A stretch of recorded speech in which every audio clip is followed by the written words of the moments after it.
pusing berikutnya adalah kita mikirin gimana cara bayarnya. Gimana ini? kita udah oke, udah deal gitu kan. Terus tapi gimana cara bayarnya? Nanti kita bahas ya.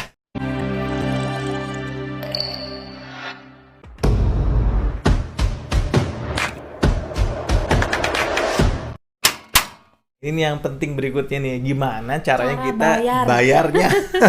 Dan kita akan ngungkapin belak-belakan, nggak ada rahasia-rahasiaan.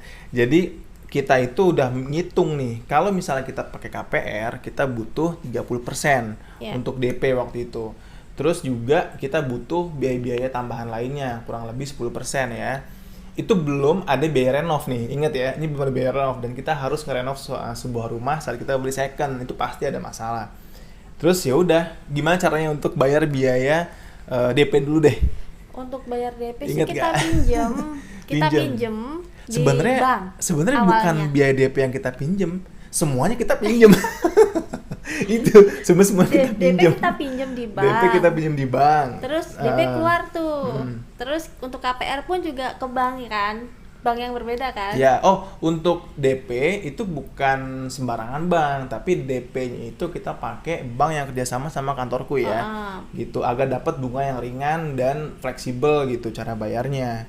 Nah, terus untuk DP nih, untuk DP yang 30% tadi kan campuran ya. KPR-nya. KPR-nya itu kan nyari bank nih, nyari bank itu kalau nggak salah aku sampai nyari Berapa 5 bank tuh? 5 bank, bank ya, masukin iya. semua Bikin tuh. aplikasi tuh 5 bank. Dah di sini nih perlu aku kasih tahu ke kalian. Kalau kita mau ngajuin sebuah KPR gitu ya, itu akan ada biaya-biaya tuh. Dan itu harus di depan biayanya. Biaya apa namanya? Biaya appraisal. Nah, itu biaya appraisal itu tiap bank beda-beda. Ada yang 1 juta, ada yang 1,5 juta gitu. Nah, itu aku udah keluarin semua tuh. Jadi aku menunjuk 5 bank untuk pengajuan. Aku ya udah dari 5 itu 3 atau 2 tuh yang aku bayar biaya appraisalnya. Yang lainnya enggak, cuman aku mau masukin aja nih kira-kira mana yang bunganya paling murah dan paling berani ngasih cepat ya. Karena kita bilang tadi 2 bulan kita harus berangkat keluar nih. Kalau nggak ada kita, nggak ada yang tanda tangan akad, berarti gagal nih semua transaksi kan. Ya udah, kita tantangin tuh ke 5 bank yang tadi. Dari 5 bank ini 4 gagal. 4 gagal nolak ya, karena Nolak. nggak bisa untuk 2 bulan tadi gitu. Jadi ya udah, akhirnya kita fokus ke yang bank yang terakhir nih. Nah, bank yang terakhir ini dia bisa ngejanjiin dalam waktu sebulan clear ya. Keren. Nah, tapi kita udah ngerelain nih bank yang kedua tadi biaya appraisalnya karena udah hilang nih biaya appraisalnya. Kita bayarin ke 4 bank sisanya Ya udah, itu hilang. biarin lah, kita anggap sebagai pelajaran kan, gitu. Tapi teman-teman juga harus kayak gitu. Jadi jangan nembak ke 1 bank aja, tapi tembak ke lebih dari 3 bank minimal. Karena kalau nembak 1 bank kita Terus belum gagal. tentu disetujuin Iya, kan. Jadi iya. makanya harus banyak Harus bank banyak gitu. bank gitu. Nanti kalau udah approve semua tinggal pilih aja mana yang mau kalian ambil. Kan belum tahu juga bunga rate berapa, terus kemampuan kalian oke nggak di mata bank gitu kan. Jadi sebanyak-banyaknya nggak apa-apa. Yang penting kalian kuat untuk bayar biaya appraisal. Antara 1 sampai 1,5 atau lebih ya, tergantung banknya. Itu oke nih, beres nih untuk yang KPR ya. Terus gimana untuk yang biaya-biaya KPR-nya? Itu sekitaran 10%. Biaya itu ya, kayak Biaya notaris, biaya asuransi, segala Dari mana macam. Itu harus cash loh bayarnya.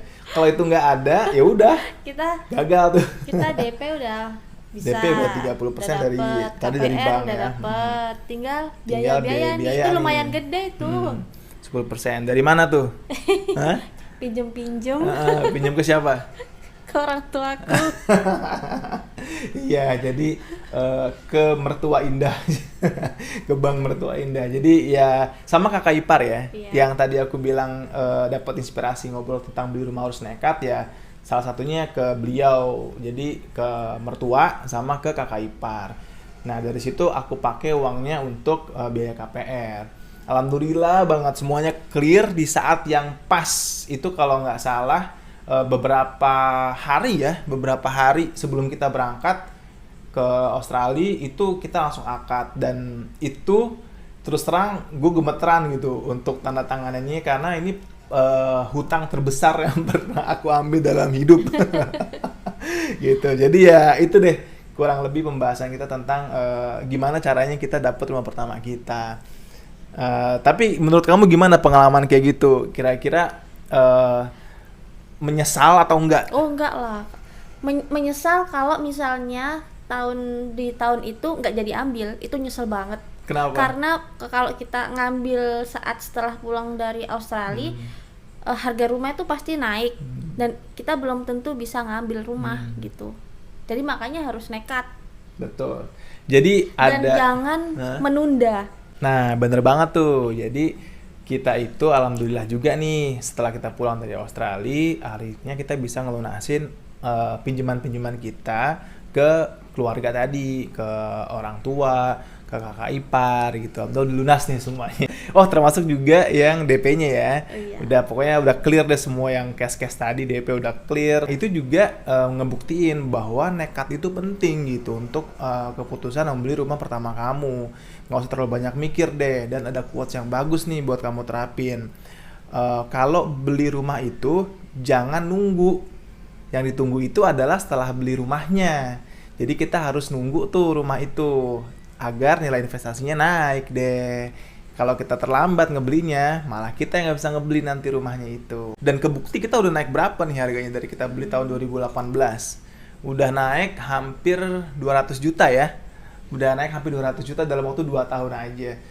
Dan setelah itu pas kita pulang dari Australia 2 tahun, kita melakukan renovasi ya. Betul. Renovasi itu juga biayanya nggak kecil tuh. Habis berapa kurang lebih waktu itu? Aku kemarin itu sedia uang itu 120 ya, dan itu untuk biaya renovasi renov dan furniture. Dan furniture. Nanti kita akan bahas video-video yang lain untuk apa aja sih yang udah kita renov, apa aja yang udah kita beli. Mungkin bisa jadi insight buat teman-teman semua kalau mau renov rumahnya. Tapi ya itu tadi, kita alhamdulillah banget ya nggak menyesal punya rumah ini. Nggak nyesel Jauh dong. banget nggak nyesel. Alhamdulillah banget. Dan ini udah jadi rumah kita pertama yang kita sayangi ya. Iya. Karena melindungi kita dari hujan, badai, petir. Dan dari rumah ini juga lah akhirnya lahir nih anak kedua kita. Anak yang pertamanya mana? Sini Lavi. Nah ini anak pertamanya, si kakak. Nah, gimana menurut Lavi? Senang nggak sama rumahnya? Senang. Kenapa senangnya? Rumah apa? Rumah ini bagus nggak? Bagus. Bagus. Mau dijual nggak? Enggak. Kenapa? Kenapa nggak mau dijual? Soalnya rumah ini masih bagus dan Masih dekat bagus. dari mana-mana. Oh iya, sekolah Lavi di sini ya? Dekat? Dekat ya? Terus temannya banyak nggak di sini? Banyak. Banyak. Banyak. Terus baik-baik nggak tetangganya? Baik. Baik. Jadi nggak nyesel bobo di sini? Enggak. Kayak di hotel rumahnya? Iya.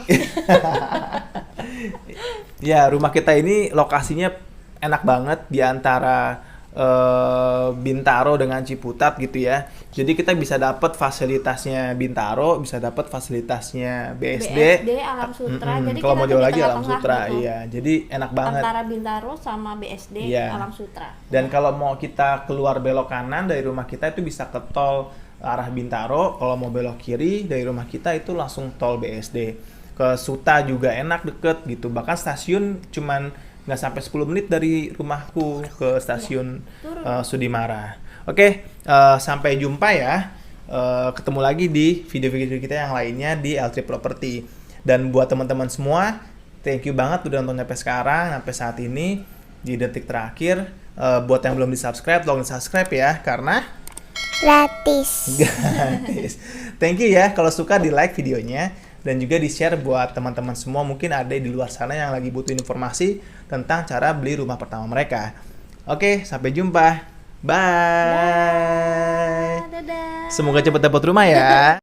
Pusing berikutnya adalah kita mikirin gimana cara bayarnya.